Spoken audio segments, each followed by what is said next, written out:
United Kingdom. The United Kingdom is an island that is made up of several regions, and each of these regions is an independent nation, and they all kind of come together under one government as the United Kingdom or Great Britain. And so the main island has three of these regions on it. It would be England, which is this region, as well as Wales, which is this region, and Scotland are all part of the main island. And then on the island where Ireland, a completely separate country, is, there is a part of the UK called Northern Ireland as well. It is a constitutional monarchy, and that constitutional monarchy is under the lead or the monarch, who's a ceremonial leader of, or that is Queen Elizabeth II. Really, as a ceremonial leader, she has very little power. She's more of a figurehead. She's more of a representation or like a mascot of England more than the actual leader themselves, because the people that have the power is the Parliament. The Parliament is that legislative group that makes the laws. And so each region also has their own assembly with some powers. They're almost like their states, even though they're technically countries. They all have their own power, and it comes together in the power of the main government. Okay, and so the Parliament is set up into two different houses, the House of Lords and the House of Commons. And the House of Lords once was inherited, and so like if your dad was in the House of Lords, then you could be in the House of Lords type of a thing. But now most of them are either elected or appointed members in both the House of Lords and the House of Commons. And they come from different, high-ranking clergy and judges and national leaders and all of these things. And in the House of Commons, the head of the majority party is the Prime Minister.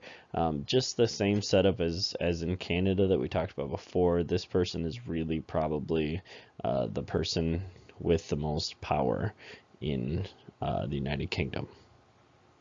Official language is English.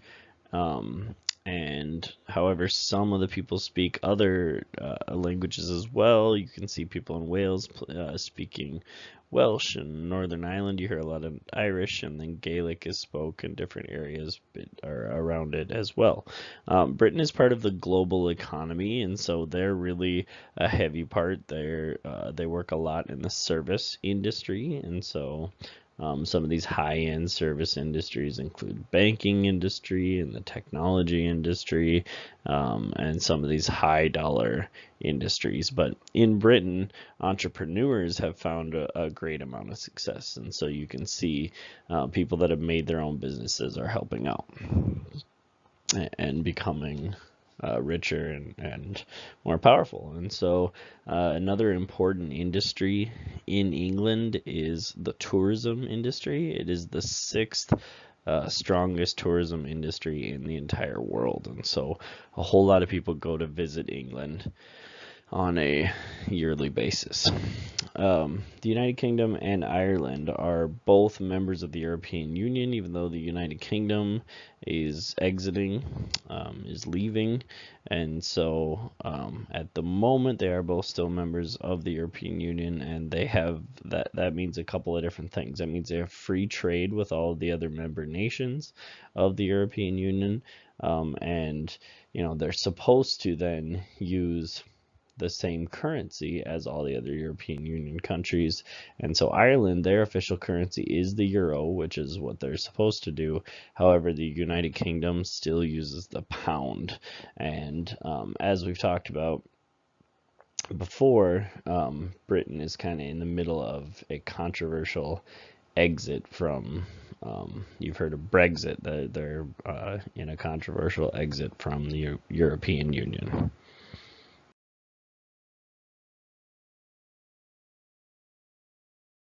is the group of countries that is highlighted on this map up top. They're all found way up north by the Arctic Circle. They include Norway and Sweden and Denmark and Finland and Iceland. Now, the governments are all kind of different there, but the countries that are highlighted in red here of Denmark and Norway and Sweden are all constitutional monarchies set up a lot like the United Kingdom. And so the government's more like that, whereas Finland over here and I mean, it's right there. I missed it a little bit, and Iceland are both set up with a democratic republic with a president, a lot more like the United States. Now, most of these countries are members of the European Union. Norway has chosen not to be because they're afraid that it's going to kind of take away some of their freedom. They won't have the choice to make decisions that are good for Norway because they'll be busy making decisions that are good for all these other countries. And so they don't really want to get involved in it because of that. The other thing that a lot of these Scandinavian countries have is they have something called the cradle-to-grave system. And the cradle-to-grave system is a system of services that are given to every single citizen from the cradle when they're babies to the grave when they die.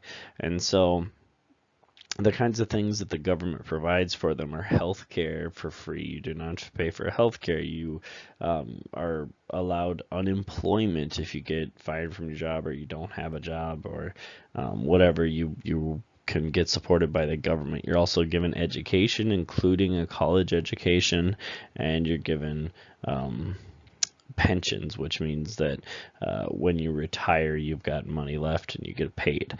The other thing that's true in Scandinavia is that they try and keep the rents low as well, so they don't people don't have to pay very much for living there. However, because you have the government paying for so many things, the taxes are quite high. So, for example, in Sweden, they have to pay 60% of their income on taxes, whereas in America, it's around 30%. It's about half. In Sweden, they have to pay double on their taxes. So they only actually get to take home 40% of all the money that they make. What are the economies of Scandinavia like? And they do focus on a number of different things, but in Denmark, the furthest south of all of them, there's really good farming, heavily focused on dairy farming. So you see a lot of cows being raised in the area. So you can see the picture of really nice farming conditions there. In a lot of Scandinavian economies, there are also really, really enormous technology companies that are set up. Just for one example, Finland is one of the world leaders in mobile phones, so in cell phone usage or cell phone creation and building cell phones. The fishing industry is also really, really big in a lot of the Scandinavian countries because there are miles upon miles upon miles of coastline that are connected to seas with lots of fish. And the lumber industry, because of the huge forests in the areas, they cut down a lot of the wood and make money by selling it. And then also in the North Sea, which many of these countries are connected to, there is a whole lot of oil to be found underneath, and so they're drilling for the oil down there as well. One of the kind of strange things, almost ecosystem or climate things, is white nights. They have white nights there, and this happens from about May to July, and because of the tilt of the earth, there are almost 24 hours of sunlight. And so the sunlight's really low, it's kind of on the edge, it's not very intense during any of those 24 hours, but it almost is never complete dark nighttime, which is kind of interesting because that northern hemisphere, those Scandinavian way north places, are tilted towards the sun. What is the standard of living like in Northwestern Europe?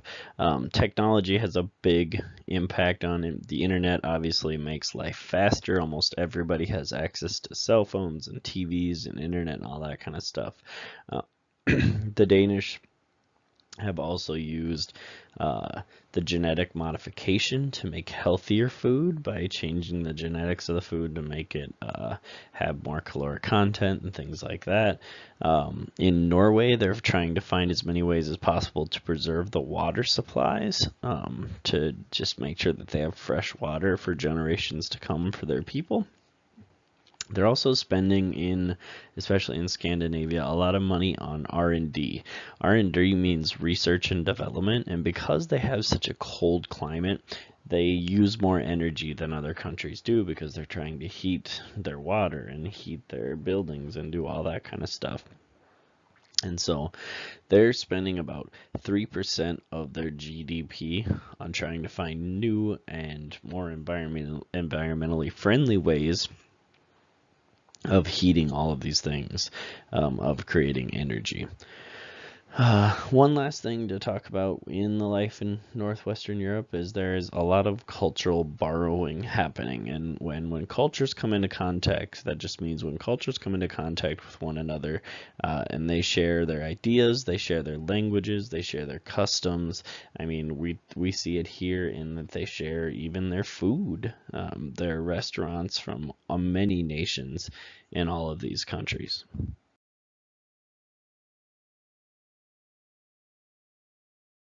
Europe is really the heart of the European Union. It includes Germany and France, which, if you add them together, Germany plus France equals about 1/3 of the European Union population. They're the largest two countries in the European Union by population. And a lot of the critics say that because they have so many people and so much representation, they have most of the power in the European Union, so other countries are not very happy about that. But let's talk about France. France, as far as their economy, they have this giant northern European plain right there, nice flat land, fertile soil, all that kind of stuff, where they have an amazing agricultural system, a mild climate, all that kind of stuff. And so with this, they're creating a lot of French wines in their grape fields and a lot of cheeses on their dairy farms and a lot of grains on their grain farms like wheat and oats and things like that. Okay. However, their largest industry is tourism. Okay, so we've got agriculture right here, and that is the wines, cheeses, and grains. And then we have tourism, which is their largest industry, and tons of people come from all around the world to see, about 75 million people come a year to check out the history of France and all of the historic things that you can see, as well as the scenery and the shopping, and some of the best art in the world is in France. And so as this center of culture, they get a lot of tourists. Finally, privatization is a big part of France's their uh, economy, because the government used to own most of the companies, and now private businesses are starting to take over these industries that used to be run by the governments, and the economy is improving because it's moving to more of a market economy and away from the command economy that it once was. The capital of France, and really a world-class city that we're going to talk about, is Paris. Paris is known as the City of Light, and it is really the cultural and economic center of, definitely, of France, and some might say even of Europe.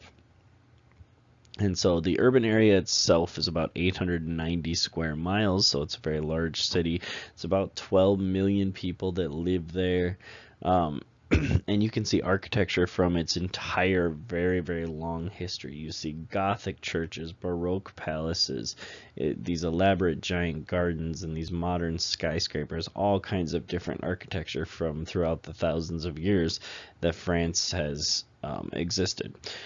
Their big problem that they're fighting with right now are immigration problems. They feel like there are too many people immigrating into Paris, into France. Okay, and so they've put together a group in their government called the Immigration Ministry. The Immigration Ministry tries to control immigration and keep it kind of low if that's possible. And so what they've decided to do recently is they've decided to offer these immigrants money to go back to their home country. And so what they think will happen is that they can go to their home country and they have enough money to make a better life in their home country than they would have in France. And so they'll actually want to go back to their country. Another part of West Central Europe is called the Low Countries. And the Low Countries of Belgium, Luxembourg, and the Netherlands. Belgium is an important country in Europe because it is the political hub of Europe. It's seen as the center of the politics in Europe. The European Union and NATO are both headquartered in Brussels, which is the capital of Belgium. And so because of this, they have many high-paying jobs, and they have a very high standard of living. People are pretty happy, people are well-educated, people have a lot of money in Belgium. And so one thing about it is they do not have very many natural resources, but they have a high instance of trade with other countries. So, Luxembourg is the second one we'll talk about. It's a very small country. It's landlocked, meaning it has no access to the ocean at all, but it is one of the oldest and smallest countries in Europe. And Luxembourg has very strict banking laws, and so they're unwilling to, break privacy or do anything like that. And so a lot of people that have accounts from other countries will go to Luxembourg to set up their bank accounts. Netherlands is the third one we'll talk about, and Netherlands, also known as Holland, some people call it, and the people of Netherlands are called Dutch people. So it's kind of weird. They have these three different things: the actual name, the Netherlands, the nickname Holland, and then the people are named Dutch. And they're a sea trading nation. The weird thing about the Netherlands, strange thing, is that more than half of it is below sea level, so they kind of constantly have to fight back the sea. And so a lot of the people live on polders, and polders are areas that were taken back or reclaimed from the sea. And the way that they do this is they set up dikes, which are like a big mound of dirt, or like almost a human-made riverbank that doesn't allow the river to flood, or the ocean to flood off into this area. And then they pump the water out of there using these giant windmills that are connected to water pumps that drain the land so that they can live there and farm there and do different things like that.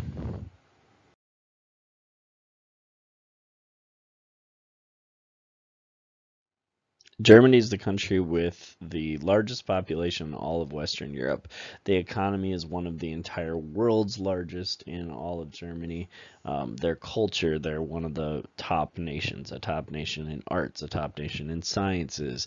I mean, as from plays to paintings to, it doesn't matter, they're a top nation in all of these different things.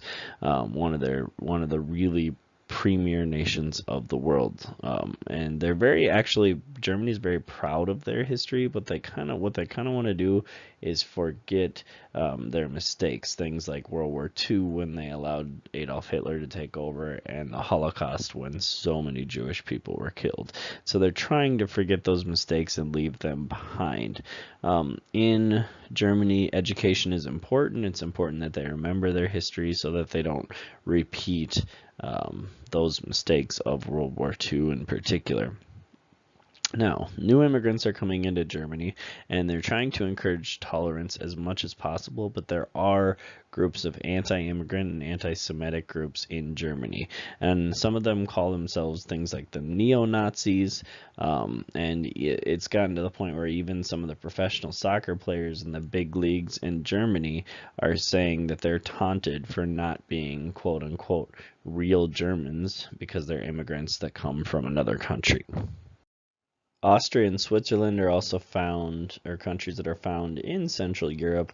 Austria has really close historical, language, cultural ties to Germany. They're very similar to Germany. Many times they've been part of Germany in the history of those two countries. Now they're a very rich, very wealthy democracy. a lot like Germany as well. And one of their big things that they have is they have the Alps in their country, so they have these massive mountains, and they use them to as ski resorts. They have ski resorts in them, and so there's many tourists that come in and ski within the Alps in Austria and make a whole lot of money for that country by doing that. Switzerland is another country in the same kind of area. It's one of the world's oldest democracies, and Switzerland is a country that throughout all the wars, throughout all the issues in Europe that are constantly happening, they are always neutral. They seem to always be neutral and not want to be part of the fight. Because they're always neutral, they don't have a very good relationship with a lot of these international organizations that include a whole lot of nations like NATO or like the European Union or like any number like the United Nations. For instance, they don't know if they should join the United Nations or not. They decide not to because they have to decide, do we want to risk our neutrality, or should we just not even join these organizations and not be part of them? And so kind of being neutral is important over all else. European countries include countries like Spain and Portugal out here, as well as Italy and Greece. And Spain, Portugal, Italy, Greece have these very, very old and long histories, these rich histories. And what they mean is that these countries are the birthplaces. They're where the modern ideals started. This is where the Roman Empire started. This is where the ancient Greeks started. I mean, many of these very, very old cultures had been centered throughout Portugal, Spain, Italy, and Greece, and so they've become the cultural and historical centers of Western Europe. Empires had brought in culture from Africa and Asia and Europe, and all around the world was brought to these countries, and it still remains a cultural center, this area, from those olden times when they were the major empires of the entire world. One interesting thing that's happening in these countries is inside of Italy. As a matter of fact, in the city of Rome is a tiny little country, and you can see basically the whole country in this picture, that is called the Vatican City, and it is its own country. It makes its own laws, all that kind of stuff, but it is the center. The whole point of it is to be the center of the Catholic Church, and St. Peter's Basilica is right at the middle of it, and the Vatican City is pretty much dedicated to being the center of the Catholic Church.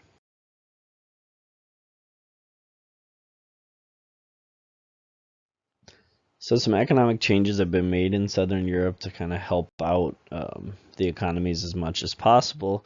The first one is the laws have become less strict, and so what they want to do is encourage people to open their own businesses, encourage entrepreneurs, and so what that does is as these people open more businesses, there becomes more jobs and more competition in every industry, and so the quality of goods has to go up and the price of goods has to go down for them to compete against each other. And so that's a good thing for the people of Southern Europe as well as the economy. Modernization is also happening as they're getting improved factories, improved machinery, which is allowing these countries to make better goods for cheaper.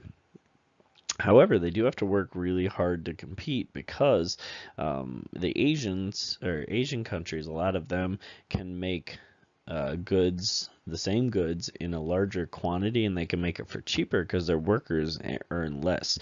And so they have to compete like everybody else in the world does today with Asian imports. And so that is a very difficult thing that all countries are dealing with, but they're dealing with it as much as anybody.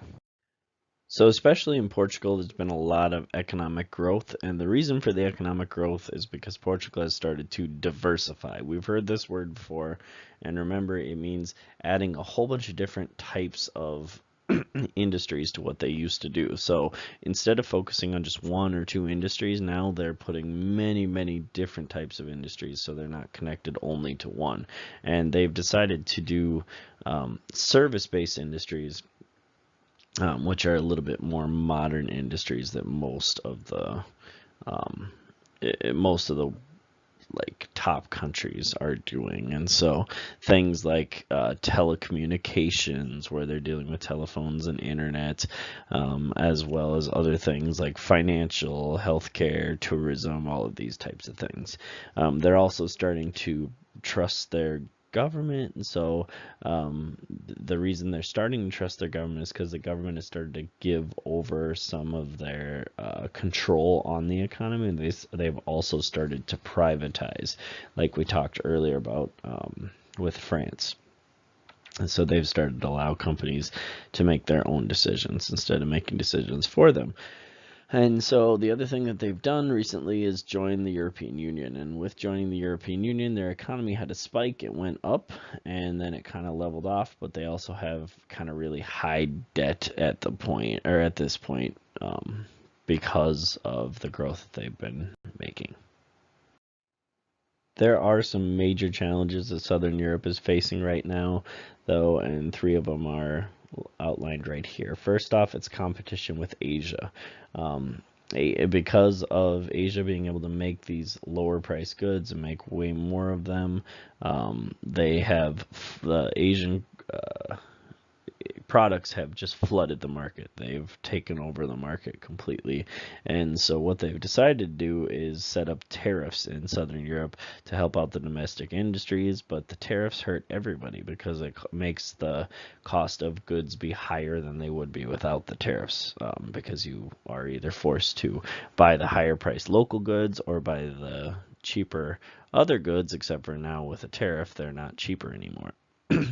So that's kind of a difficult part. Also, immigration. They need new people to fill up the jobs and fill up the empty towns and things like that, but they don't want their jobs threatened. And so, because they don't want their jobs or culture threatened, they're deciding that even these new people that they need so much to grow their economy are a threat to them. And they decided that, it's a real threat when you're an immigrant, that you may be deported at any time by these countries because they're kind of deportation happy.